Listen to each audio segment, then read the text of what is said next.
유튜브로 읽는 박정희 전기 12권 부마 사태 전후 발가온 1978년 새해.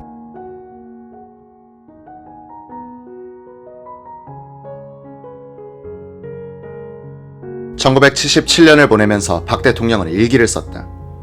1977년 12월 31일 맑음. 달력에는 마지막 한 장이 남았다. 이제 몇 시간만 지나면 1977년 정사년은 영원한 역사 속에 흘러가 버린다. 그리고 또 이 밤이 지나면 1978년 무오년이 밝아올 것이다. 지나간 정사년은 우리 민족사의 길이 특기할 웅비도약의 해였다. 민족 중흥의 새 역사 창조의 이정표가 되리라. 종로 보신각에서 제아의 종소리가 들려온다. 금명, 묵은 해는 떠나간다. 그리고 새 해가 밝아온다. 종소리를 들으며 천지신명에게 두 손을 합장하고 경건히 기구했다. 새해에도 조국 대한민국의 평화와 번영과 영광을 베풀어 주시고 우리 모두 총화단결하여 민족 중흥의 새 역사를 위하여 보람있고 위대한 성공이 있는 해가 되도록 하여 주옵소서. 돌이켜보면 1979년의 대파국은 1978년에 시작됐다는 느낌이 든다.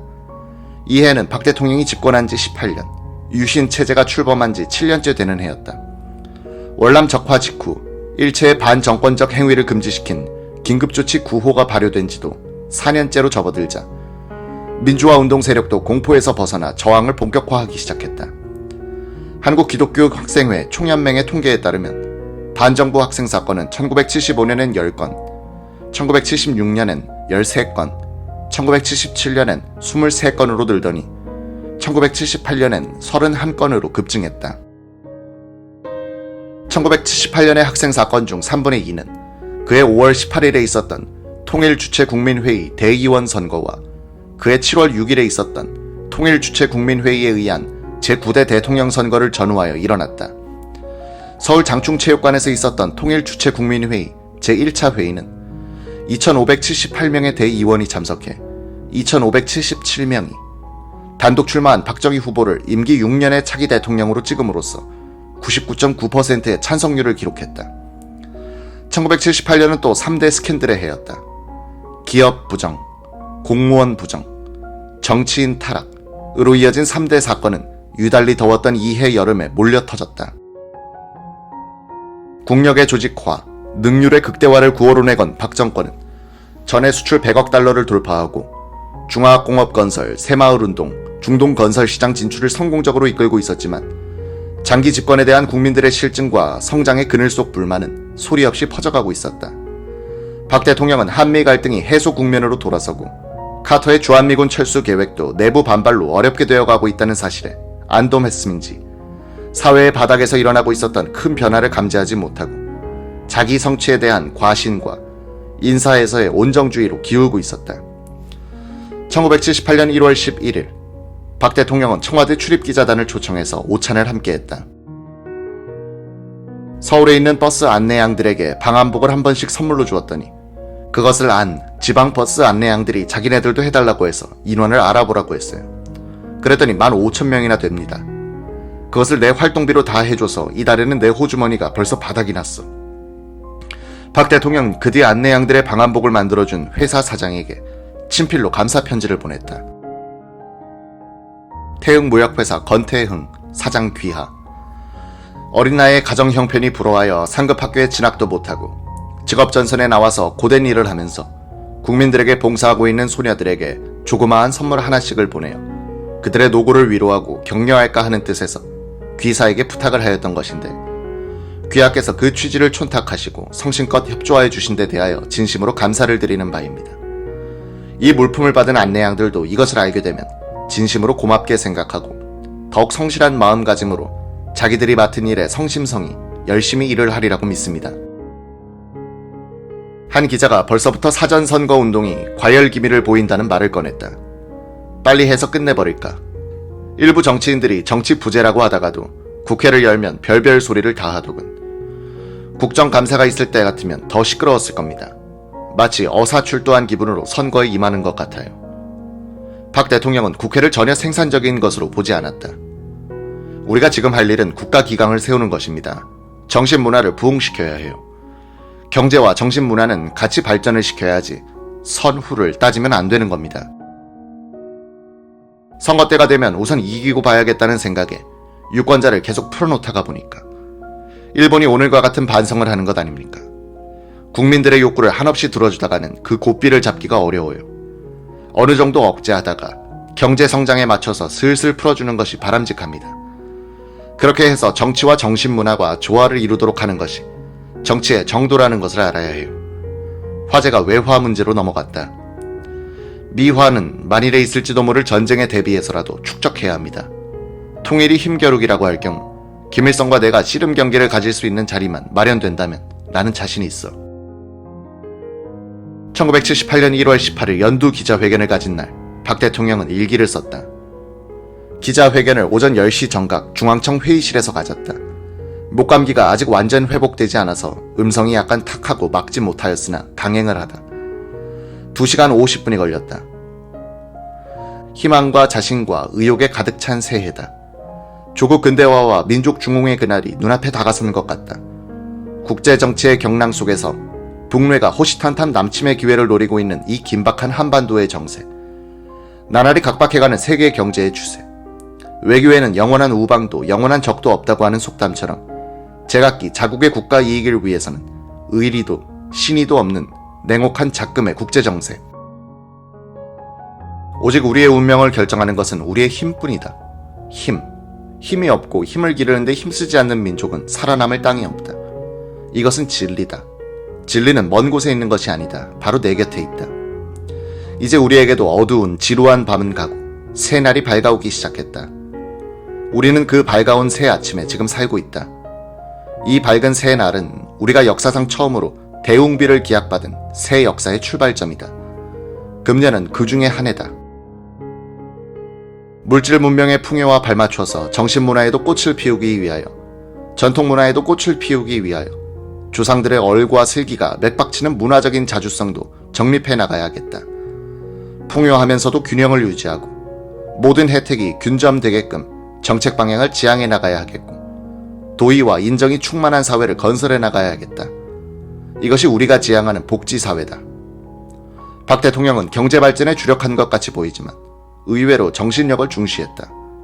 그는 민주주의가 주권 재민의 원칙에 입각하고 있으나 권력을 만들어내는 그 국민들이 성숙되지 않으면 선거 때마다 선동꾼들에게 넘어가 위선자나 사기꾼들을 뽑아 나라를 망친다고 생각했다.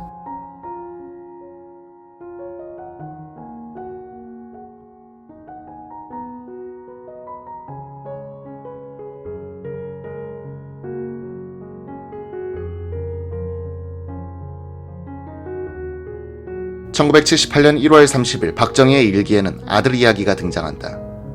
작년 오늘 지만이를 데리고 육군 사관학교에 갔었다. 지만이는 입교차, 머리를 바싹 깎고 오늘부터 육사생도가 되기 위해 아침 일찍부터 출발 채비를 하고 있었다. 아침 식사를 가족이 모여서 들고 있었으니 지만이는 집을 떠나는 것이 섭섭해서인지 묵묵히 식사를 하고 있었다. 이제까지 한 집에서 같이 살면서 한 번도 떨어져 산 적이 없었다. 3년 전 제 어머니가 세상을 떠나고 나서부터는 부모, 형제 한 가족이 얼마나 그립고 소중한 것인지 더욱 절감하게 됐다. 단 3남매. 그 중에서 하나가 또 육사에 입교하게 되니 집안이 더욱 호젓한 감을 느끼게 됐다. 1학기만 지나면 매주 외출로 집에 올 줄 알면서도 먼 길을 떠나는 것처럼 모두가 큰 이별이나 하는 것처럼 입학을 축하하면서도 또 한쪽으로는 심각한 표정들이었다. 조반 후 내 차에 지만이를 태우고 같이 육사로 갔다. 날씨가 몹시도 한랭했다. 이제까지 어린애 취급하던 지만이를 육사, 군 학교에 입교시키려고 하니 부모의 마음은 무엇인지 불안하게만 느껴졌었다. 육사 현관까지 가서 몸조심하고 열심히 잘해라 하고 격려를 하고 혼자 집으로 돌아오는 심정은 퍽이나 허전하기만 했다. 그때로부터 1년이 지났다.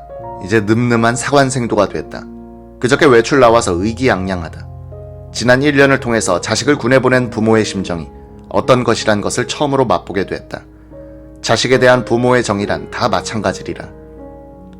1978년 2월 3일 박 대통령은 특별한 계기도 없이 비서실장에서부터 청와대의 말단 직원에 이르기까지 생활에 보태쓰라고 일률적으로 100만원씩을 주었다. 1978년 3월 31일 박 대통령은 기자들과 점심 식사를 했다. 기자들은 박 대통령에게 외유를 하시라고 권유했다. 박 대통령이 외유를 자주 하지 않아서 청와대 출입 기자들도 수행하여 나갈 기회가 거의 없었다. 오라는 데는 많으나 가고 싶지가 않아요. 중동에는 한 번쯤 가보고 싶지만 지난번 공화당 길전식 사무총장이 중동에 다녀와서 하는 말이 내가 아니면 그네라도 보내달라고 했다고 하더군. 하긴 아프리카에서 가봉 대통령이 2번씩 왔다 갔고 그 후에 몇 나라에서 국가 원수가 다녀간 일이 있기는 하지. 기자단은 매년 밖에 나가보지 그래요. 내년에는 내가 남미 지역을 주선해줄 생각이 있는데 어떻소? 참, 총리가 금년에 어디 간다고 하는 것 같던데 청와대 나오는 기자는 정치부죠. 어느 부 기자들이 외국에 많이 나가나? 경제부와 국회 출입 기자가 많이 나갑니다. 외국에 많이 나가봐야 합니다.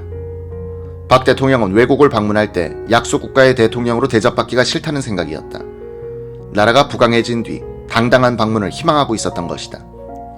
기자들이 주부클럽에서 부녀자들에게 운전을 가르쳐주고 있다는 보고를 하자 박 대통령은 다시 한국인들의 억척스런 생활력을 언급했다. 여기 천장 도배도 여자들이 했어요. 이런 도배 일도 하고 자녀들도 봐주면서 힘들게 사는 사람들도 많은 모양입니다. 한국 사람들은 돈만 번다면 무슨 일이든 다 하지.